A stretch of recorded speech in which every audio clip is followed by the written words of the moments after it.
రోజు ఒకే బ్రేక్ఫాస్ట్ తిని బోర్ కొట్టిందా? అయితే మీ గట్ హెల్త్ని ఇంప్రూవ్ చేస్తూ వెయిట్ లాస్కి హెల్ప్ చేసే ఈ creamy probiotic quinoa curd bowl తప్పకుండా ట్రై చేయాలి. చివరి వరకు చూడండి. నేను చెప్పే చిన్న టిప్ ఈ రెసిపీని నెక్స్ట్ లెవెల్కి తీసుకెళ్తుంది. క్వినోవా కర్డ్ బౌల్ అంటే ఏదో కాదండి, కొర్రలతో పెరుగన్నం. దాన్ని కాస్త డిఫరెంట్గా చేసి చూపిస్తాను. Hi, welcome back to our channel. మరి క్వినోవా కర్డ్ బౌల్ చేసేద్దామా? అందుకు కావాల్సిన పదార్థాలు చూద్దాం రండి. 1 కప్పు కొర్రలు, 1 కప్పు పెరుగు, ఇలా సన్నగా తురుముకున్న కీరదోసకాయ, క్యారెట్ తురుము, సన్నగా కట్ చేసుకున్న ఆనియన్, 1 పచ్చిమిర్చిని ఇలా సన్నగా కట్ చేసుకోవాలి, ఉప్పు తగినంత, 1 స్పూన్ జీలకర్ర పొడి, సన్నగా కట్ చేసుకున్న కొత్తిమీర, కరివేపాకు, ఎండుమిర్చి, పల్లీలు, జీడిపప్పు, తాలింపు గింజలు, 1 స్పూన్ చియా సీడ్స్. వీటను కొన్ని నీళ్లు పోసి నానబెట్టుకోవాలి. ముందుగా కొర్రలు శుభ్రంగా 3 సార్లు కడుక్కోవాలి.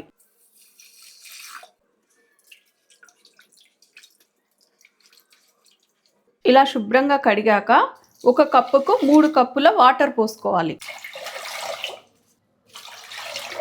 ఇప్పుడు స్టవ్ వెలిగించి కుక్కర్ పెట్టుకొని 1/2 స్పూన్ ఉప్పు వేసుకొని కుక్కర్ మూత పెట్టి 3 విజిల్స్ వచ్చేదాకా వెయిట్ చేద్దాం. మీరు కూడా కొర్రలతో ఏదైనా రెసిపీ చేశారా? చేసింటే నాకు కామెంట్ పెట్టండి.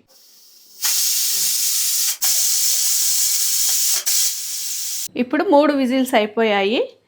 ఒకసారి మనం కుక్కర్ ప్రెషర్ అంతా తీసేసి మూత తీస్తాం. ఇప్పుడు మన కొర్రన్నం బాగా కుక్ అయింది. ఇప్పుడు దీన్ని ఒక బౌల్లోకి తీసుకొని నెక్స్ట్ ప్రాసెస్లోకి వెళ్ళిపోదాం. ఇప్పుడు బౌల్లోకి కొర్రన్నం ఒక 2 గంటలు తీసుకొని ఇప్పుడు ఇందులో తురుముకున్న కీరదోసకాయ, తురుముకున్న క్యారెట్, ఆనియన్, పచ్చిమిర్చి, సన్నగా కట్ చేసుకున్న కొత్తిమీర, చియా సీడ్స్, పెరుగు, ఉప్పు, జీలకర్ర పొడి ఇవన్నీ వేసుకున్నాక ఇది బాగా మిక్స్ చేసుకోవాలి.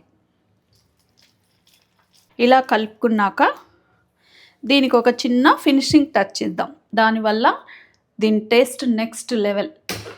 ఇప్పుడు ఒక చిన్న ప్యాన్ పెట్టుకొని తగినంత ఆయిల్ పోసుకోవాలి.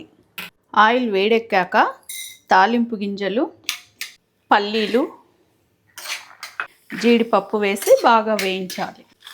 ఎండుమిర్చి, కరివేపాకు కూడా వేసి తాలింపును దోరగా వేయించాలి. ఇలా దోరగా వేగిన తాలింపును మన కర్డ్ బౌల్లోకి వేసుకుందాం. వేసి బాగా కలపాలి. అంతే, మన healthy probiotic quinoa curd bowl ready. ఇప్పుడు టేస్ట్ చేద్దామా?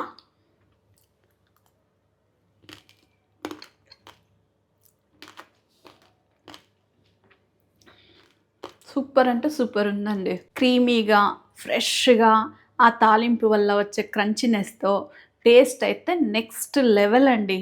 హెల్దీ ఫుడ్ కూడా ఇంత టేస్టీగా ఉంటుందా అన్నట్లుంది. ఈ వీడియో మీకు నచ్చితే ఒక లైక్ చేయండి. ఇప్పుడు మీరు చెప్పండి, ఈ బౌల్ని మీరు బ్రేక్ఫాస్ట్కి చేస్తారా, లంచ్కి చేస్తారా, డిన్నర్కి చేస్తారా? నాకు కామెంట్లో తప్పకుండా చెప్పండి. మీరు ఎప్పుడైనా తినండి, కానీ ట్రై చేయడం మాత్రం మర్చిపోవద్దు.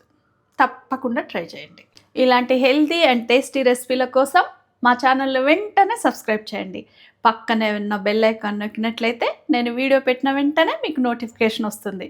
మరొక మంచి వీడియోతో మళ్ళీ కలుద్దాం. Thanks for watching.